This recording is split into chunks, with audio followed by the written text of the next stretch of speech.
8 channels, one being higher sampling 15 mega samples with Hioki sensor, and the other being 2.5 mega samples with Hioki sensor as well as other sensors. So this is the motor input and this is the D2A input output with GPIB and CAN bus output.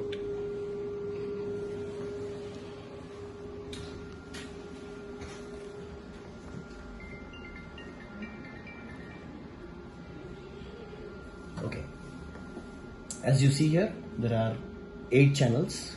The 6001 has 6 channels, this has 8 channels.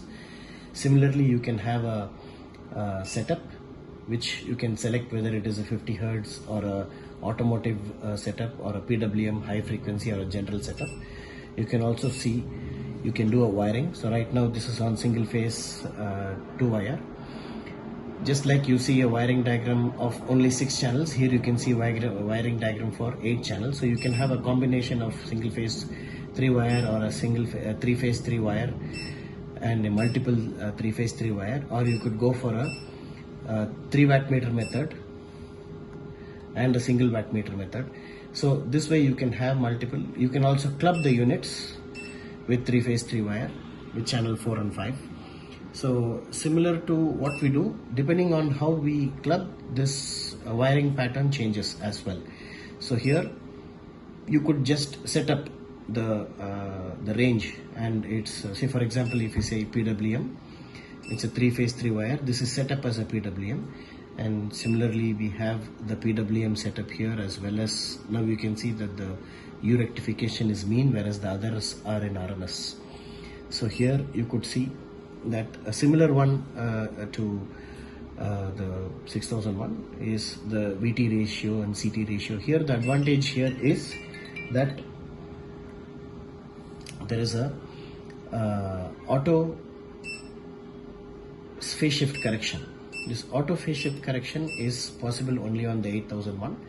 In 6001 it's a manual phase shift. Auto phase shift, you use a relevant CT, you'll be able to auto phase shift the phase angle error for all the measurements that will cater to the active power. Similarly, we have delta convert rectification. You could again change here whether you need mean or RMS. In case of PWM, it is mean.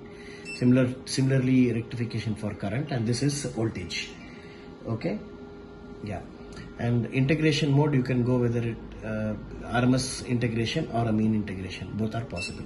So now coming back to wiring, you could set up wirings this way. As you see, you can also see a connection diagram right here. So we have a 3 phase 3 wire, 3 phase 3 wire 2 watt meter method 2 units and a single phase one. So you could have a DC in AC out or a AC in DC out, this kind of a connectivity.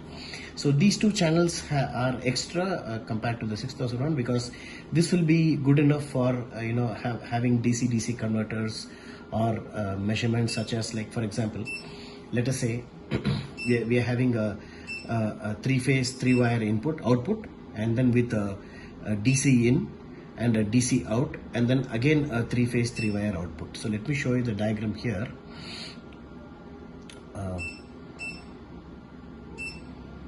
Yeah, so for example, this is the output from the drive, this is the DC-DC converter, and this is the DC input, and this is the 3 phase AC input. So this is your typical drive configuration for any electric vehicle applications or any vehicles that have dual drive as well. So DC in, drive out, DC in, drive out. So this is a dual drive system. So that's the reason you need 8 channels. So similar to that, we have an update rate of 10 milliseconds and 50 milliseconds, 200 milliseconds. That is the numeric update rate that you could save. Also, we have harmonics up to 500th order. Earlier it was only 100 orders on the 6001. Now we have up to 500 order. Efficiency also has increased. Number of inputs have increased. We have 4 efficiencies. You could go for power in or power out, and depending on, like for example, this is the AC in and a DC out. That's a rectifier efficiency, and then you can go for a DC in and a DC out. That is a DC-DC converter efficiency, and then you can go for a DC in and a drive out, AC out, PWM out. That is the drive efficiency, then you can go for the AC, that you go for AC in and the drive out. You can also add motor to this. The motor torque pulse, that way you can, you saw the connectors on the rear of this instrument. So those will be the torque and pulse input and the rotary angle inputs. So these will be essential for you to measure the required, we have this pulse correction here. These are the torque meter correction and the friction correction that can be enabled with this. With this, you'll be able to find the motor efficiency as well. Now coming back to this, you'll find all efficiencies and you will see power of all these parameters at one shot. Now we go to the measurement section. As you see here, we have this, how we have configured the measurement will move that way. So these are three-phase output, then this is a single DC input, and this is a DC output. Again, this is a AC output. So that way you can configure it this way. And these are the A to D and E to H are motor inputs.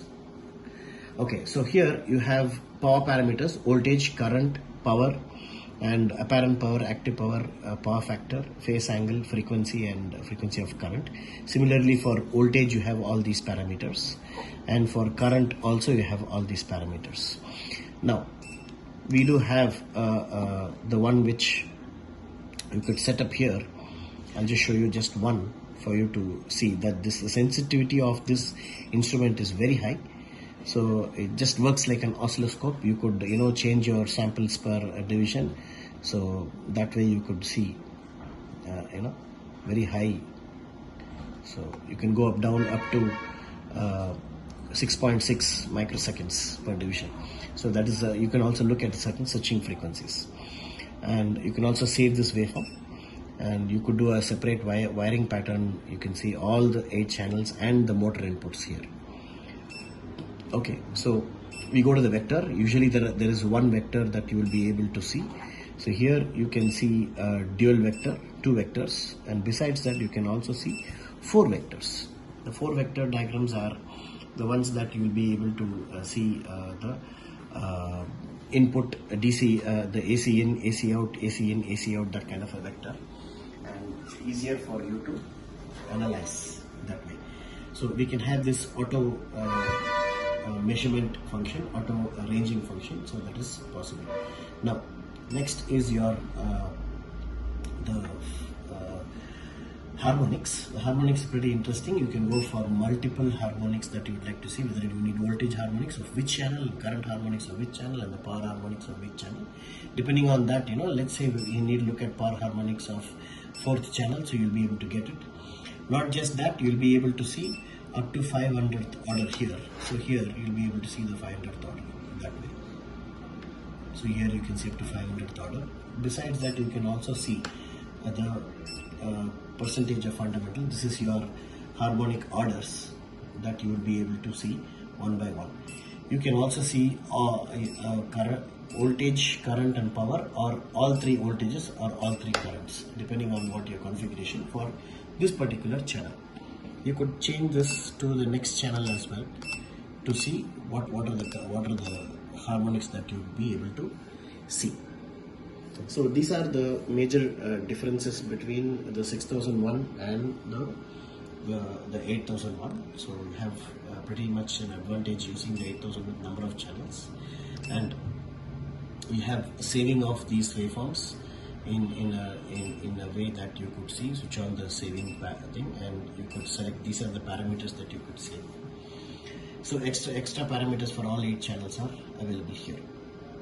Similarly, the communication in Ethernet and GPIB, and also the D2A output. The D2A output will also double up as a CAN bus output in case you would like to connect CAN in future. So here we have either you can go for a trend or a wave. So up to 20 outputs are available, either this or CAN bus. So this is 8001 for you. So 8001 will be of a very superior instrument in case you would like to see multiple channels and as well as correlate it with CAN bus in future. Thank you.